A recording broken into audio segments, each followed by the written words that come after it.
ጤና ይስጥልኝ። እንደምን ዋላችሁ? እንደምን ከረማችሁ? ከኢትዮጵያ ወጣቶችና ትምህርት ድጋፍ አገልግሎት ፈቃዱ ነኝ።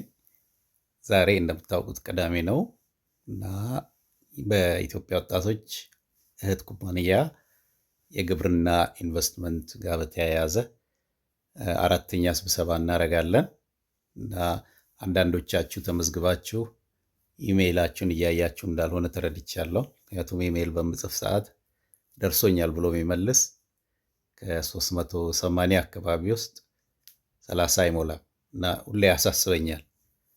ስለዚህ ቢዝነስ ብቻ ሳይሆን አጠቃላይ የተለያዩ እድሎች፣ የተለያዩ በኃላፊነት የሚሰሩ ፎርማል ስራዎች እና እንደዚህ ፈጣን ኮሚኒኬሽን የሚፈልጉ መረጃዎች ላይ ብዙ ክፍተት እንዳለብን እያየው ነው ያለሁት እና እስቲ አሁንም በድጋሚ ልጠይቃችሁ፣ የተመዘገባችሁ እባካችሁ ኢሜይላችሁን ቼክ አድርጉ። ቴሌግራም ግሩፑ ላይ ግቡ ብያለሁ። እዛ ጋር ብዙ መረጃዎች እየተለዋወጥን ስላለን ሌሎቻችሁ ደግሞ ላልሰሙት አሰሙልን። እንግዲህ እርግጠኛ ነኝ በጣም ብዙ ልበ መልካም የሆናችሁ ኢትዮጵያውያን አላችሁ።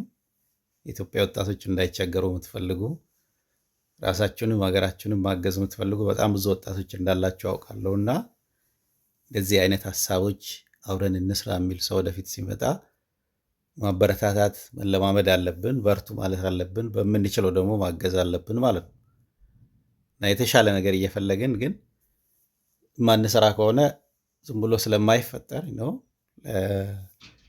አደራ ልላችሁ ፈልጋለሁ። ይሄንን ስራ ተቀላቀሉ። በተለይ ኢንቨስትመንት ላይ እንደዚህ ግብርና ላይ ልምድ ያላቸው ፕሮአክቲቭ የሆኑ ነው ተነሳሽነት ያላቸው ሰዎች ወደኛ ላኩልን። አሁን በሀሳብ ደረጃ ነው ያለው። ችግኝ ምንድለው ይሄድን ነው። ትልልቅ ስንሆን በኋላ እኛም ደግሞ ለሌሎች የበለጠ ስለምንተርፍ ማለት ነው እና አድራ በኢትዮጵያ ወጣቶች ስም ጠይቃችኋለሁ። የተመዘገባችሁ እባካችሁ ኢሜይላችሁን ቼክ አድርጉ ወይ ቴሌግራም ግሩፑ ላይ ግቡ እና ዛሬ ምሽት በኢትዮጵያ ሰዓት አቆጣጠር ምሽት 2 ሰዓት ላይ እንገናኛለን። መልካም ጊዜ ይሁንልን።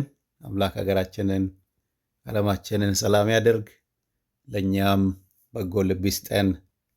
አንዱ ለሌላው መውደቅ ምክንያት ሳይሆን ሌላው አንዱ ለሌላው ድጋፍ የሚሆንበትን ምንረዳዳበት አምላክ የሰጠንን ጸጋ መልካም ነገር አውጥተን የምንጠቀምበት እድል ያብዛልን እላለሁ። ኦልሬዲ ተሰጥቶናል፣ ሁሉ ነገር ተሰጥቶናል። ግን የተሰጠንን አመስግነን አምነን ተቀብለን ወደ ተግባር መቀየር ነው።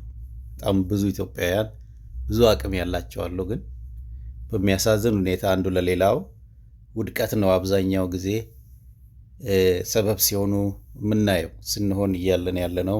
ሁላችንም በተለያየ መንገድ ከመደገፍ ይልቅ ሌላውን ወደ መጣል ሁኔታ ላይ እየገባን ቢያንስ በሀሳብ እንኳን በርቱ መባባል ምናምኑ ክፍተት እያልየን ስላለን እባካችሁ እንደምንም በርቱ እንባባል። ቀስ በቀስ ትልቆቹን የፖለቲካውን በሉት ሌላው ሀገራዊ ችግር ይፈታል እርግጠኛ ነኝ። ግን ከኛ በኩል ቅን መሆን ይፈልጋል እያንዳንዱን ሰው።